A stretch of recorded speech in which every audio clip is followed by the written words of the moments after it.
اور ایک عبد الرحمن بن عوف کی بات بتا دیتا ہوں. عبد الرحمن بن عوف رضی اللہ تعالیٰ عنہ پورا پاکستان خرید سکتے تھے، اتنی دولت اللہ نے ان کو دی تھی.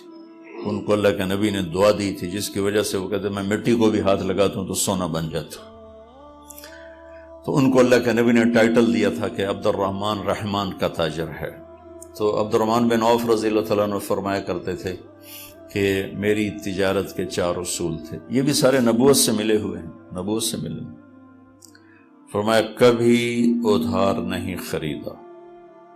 پہلا میرا اصول کہ میں نے زندگی بھر کبھی ادھار نہیں خریدا. تو چھوٹے موٹے تاجر نہیں تھے. نمبر 2، کبھی ادھار نہیں بیچا، کبھی ادھار نہیں بیچا. اب بتاؤ کتنی ٹینشن ہو گئی، ساری مصیبت ادھار دی پئی ہوئی. کوئی ادھار دینا یا لینا منع نہیں ہے، لیکن آپ حیران ہوں گے کہ میرے نبی نے نافرمان سے نافرمان کا جنازہ پڑھایا، مقروض کا جنازہ نہیں پڑھایا. آپ پوچھتے تھے اس پر قرضہ ہے؟ کہا جی ہے. تمہیں پڑھا. ایک صحابی کا جنازہ ہے، آپ کھڑے ہونے لگا یا رسول یہ تو بہت غلط آدمی تھا. تو آپ نے کہا کسی نے اس کی کوئی نیکی دیکھی؟ تو ایک نے کہا جی اس نے اور میں نے مل کر اللہ کی راہ میں پہرا دیا تھا ایک رات. آپ نے کہا واہ، تم اسے جہنمی کہہ رہے ہو، میں اسے جنتی کہہ رہا ہوں، اور آپ نے اس کا جنازہ پڑھایا. مقروض راتوں کا تہجد گزار ہے، دن کا روزے دار ہے، اور آپ کہتے تسی آپ پہ پڑھا لو، میں نہیں پڑھا ہوں. یہ کس لیے تھا؟ ادھار کی حوصلہ شکنی کے لیے تھا. یہ نہیں کہ خود ساری زندگی ادھار پہ چلے، ساری زندگی ادھار. جس وقت دنیا سے تشریف لے گئے تو زرہ رہن رکھی ہوئی تھی، وہ بھی ادھار کی ایک قسم، اور اس کے بدلے میں آپ نے کوئی جو لیے تھے، اور وہ جو آپ واپس کر کے اپنی زرہ نہیں چھڑوا سکے. لیکن مقروض آ جاتا تو جب کوئی کہتا یا رسول اللہ ایدہ قرضہ میرے ذمہ میں دیواں گا، پھر آپ اس کا پڑھا دیتے تھے. اور اگر کوئی ذمہ نہیں لیتا تھا تو آپ نہیں پڑھاتے تھے. صرف ادھار کی حوصلہ شکنی. چونکہ جب کاروبار ادھار پہ چلا جاتا ہے تو ہر آدمی اپنی حیثیت سے آگے بڑھ کے کام کرنا شروع کر دیتا ہے، تو وہ دھوکے کا شکار ہو جاتا ہے کہ میں بڑا کاروبار کر رہا ہوں، حالانکہ اس کے تو ٹائر میں ہوا ہی کوئی نہیں. تو اس سے پورا بازار مصنوعی ہو جاتا ہے، حقیقی نہیں رہتا ہے. میرے نبی بازار، آپ کو ایک حدیث سناتا ہوں، شاید کبھی آپ کے سامنے وہ کانوں سے گزری ہو. میرے نبی روزانہ ظہر کی نماز پڑھ کے پورے بازار اور منڈی کا چکر لگاتے تھے اور ساری تجارت کو خود چیک کرتے تھے. ساڑھے علماء تھا جن اسی تو بازار جاؤنے نہیں سڑی بیچتی، اور میرے نبی روز ظہر کے بعد بازار کا چکر لگا کے منڈیوں کو چیک کرتے تھے.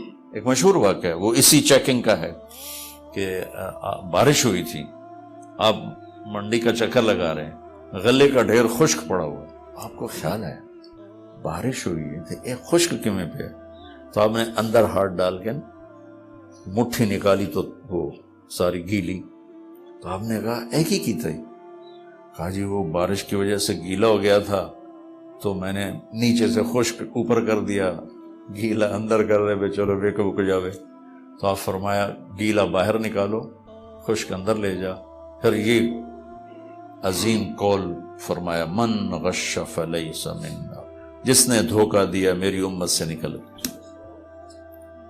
امت جکڑ دیتا، جس نے روزہ چھوڑا میری امت سے نکل گیا، اے کوئی نہیں آخیا.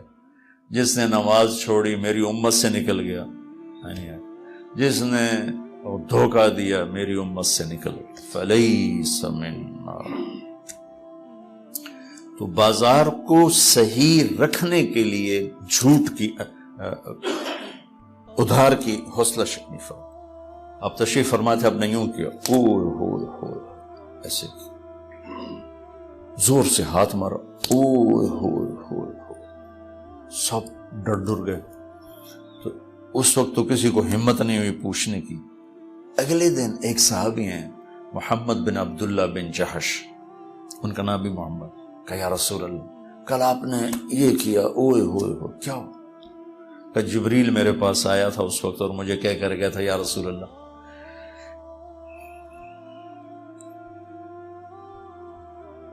ایک شخص اللہ کی راہ میں جہاد کرتا ہوا شہید ہو, پھر زندہ ہو, پھر شہید ہو, اور اس پر قرضہ ہو تو جنت کی ہوا بھی نہیں لگی, اس کو جنت کی ہوا بھی نہیں لگی. شہادت 2 دفعہ اور ہے قرضہ, جنت میں نہیں جائے گا. یہ کیوں کا؟ بازار اپنی اصل پہ رہے, مصنوعی نہ ہو جائے. اس وقت تقریباً ساری دنیا کے بازار مصنوعی سٹیٹس پر چل رہے ہیں کہ ہر آدمی اپنی حیثیت سے بڑھ کے لالچ کی وجہ سے, اس لیے مصیبتیں اور پھٹ رہے ہیں. تو عبد الرحمن بن عوف نے فرمایا کبھی ادھار نہیں خریدا, کبھی ادھار نہیں بیچا, کبھی سٹور نہیں کیا. پتا نہیں ود رہا نہ بیچا جی, ود رہا وہ پتہ لگتا سارا مول ہی گیا. فرمایا جب بھی مجھے نفع ملا میں نے فوراً بیچ دیا. نفع کے بڑھنے کی امید پر میں نے کبھی مال نہیں روکا. مجھے 1 پیسے کا نفع ملا میں نے نکال دیا. چوتھا, میں نے کبھی اپنے سودے کا عیب نہیں چھپایا.